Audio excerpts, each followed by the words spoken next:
Squire of Geekdom on Tumblr asks... What's up? Hey, Alan. Hey. Actors. Are there people or characters that you draw on in portraying your character? I draw on Alex.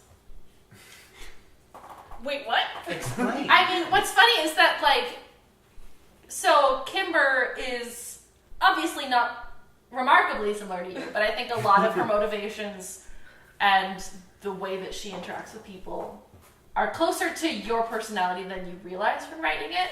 And so a lot of times, if I don't know how to approach a scene, I'll think about, like, what if Alex was in this situation, and then I'll use that. I draw from my own life. That's not an exciting answer. You're really similar to Dana. No, yeah, Dana's remarkably similar to me. And You're so less sciencey. I am far less sciencey, but I have similar amounts of pretension. And so it's really easy to just get into the world because it's basically just planting myself instead of trying to make a new person. So I don't have to find outside examples of who to base Dana off of, really, which is nice, but also not an exciting answer. Yeah, I feel that way too, though, because like you're talking about how they're kind of like ordinary people, like in these situations, that it's kind of, you just have to, like, there's so much care given to these difficult decisions that they have to make that it's not like I'm playing someone whose morality is that far removed from mine, or I do know Kim Miner, who plays the archivist, isn't here, but she does a lot of character research for archivists. She did like a ton of research on what military life is like. She has a list of all of her favorite guns that she's never touched before in her life. And she drew a lot from historical military women and historical disabled women.